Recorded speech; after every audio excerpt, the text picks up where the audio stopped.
How long did it take you to get this album done and mastered? It's always weird. It's because the production of it really doesn't take that long. You know what I mean? Like the production could take between 6 months and a year.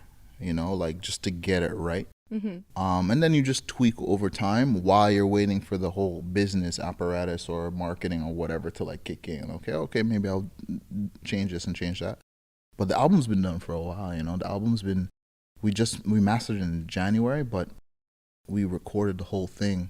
We recorded the whole thing in like before the pandemic hit and stuff.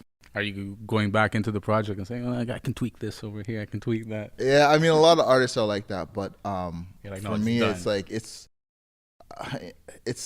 like you got to look at a lot of artists, right?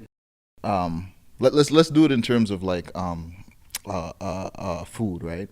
McDonald's is one of the biggest food companies in the world. Do they have the best food in the world? Like, I know. No. All right. No. Okay. But the fact that they can produce it consistently, it's pretty My man's like, yeah, man, filet o fish though. Wait, I don't know what you guys are talking about. Like, He's like, I don't know, extra man. That's mayo. Somebody's sponsored by McDonald's over here. like Big Mac all day. Not yet. We're not living the dream yet. That's some high Scottish cuisine right there. McDonald's, yeah, man.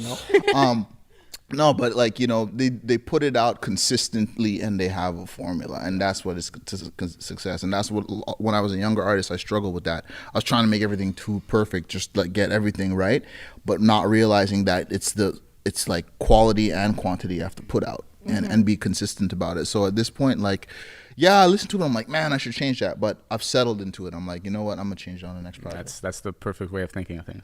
There's even like the aspect of being patient with your project, because there's comes with time that things are gonna come out of it that you need to be patient. Like you said, like the marketing and all that stuff behind it. Like you could be recording a song this week, I don't know, about money, and then next week the concept's changing in your head, so you want to go back and tweak it. So you got to be patient with your craft as well. That's right, yeah. I mean, I like to do it in phases. I mean, you're an artist too, right? So, it's like you have one phase where you just have the ideation and you figure out what is it you want to do, and you do as much as possible. But then when you get to the next step, like, don't go back. Just like, okay, next step, now I'm talking about polishing and refining, and then next step is the mixing, and the next step is the mastering, and then after that's the marketing, right? Yeah. So like a lot of people, they just try to do everything at once and they just get mashed up, because it's like, yo, to do what we're doing as independent artists, you have labels of hundreds of people that used to do that in the 70s and 80s and 90s.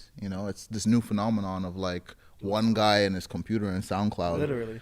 It's crazy. It's like playing the lotto. But it's like Russ, for example, he just dropped the track every week on SoundCloud, and look at the guy now. Yeah, but that he did it smart though, because what he did is he recorded a whole bunch of material. Exactly. It's not like he was recording week after week. Like he sat down for like a month or two, and exactly the same way Kanye did it. Like he sat down 2 summers and did, I don't know, there's like a legend about like I did 5 beats a day or something like that. And then he had a bank, and we're hearing stuff from that bank still now. You know what I mean? Exactly. Pulls it out. He's like, oh, let me refine it. Let me add some strings. Let me do something. And, so that it's just part of the creative and the business process, and it's hard, especially when you're collaborating with other people. It's hard because, everyone puts their 2 cents in, and everyone's at a different level, and everyone has different.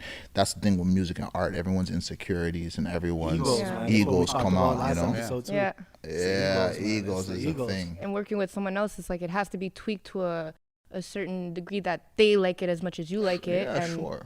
We're our toughest critics is hearing ourselves and being like, I didn't do that right. Yeah. And then people are like, no, it sounds really good. So it's like you always have to even be patient with the artist as well that you're working with, because you want to get it perfect for everyone's ears. But that's why I'm a proponent of, if you're an artist, like, get you a home studio setup. Because like the verse that I just laid for you not too long ago, shameless plug. It's disgusting. It's a crazy verse. It was decent. But like literally just being at home, like, bro, the man sent me the track. I'm there in my drawers and a Guinea t-shirt, like I always say, because that's the vibe at home. I got my house slippers on. He sends me the track and I'm like, I'm going in the studio right now, and I'm not going to come out until I'm happy with the finished product. And boom, within a couple of hours, sent the man the verse.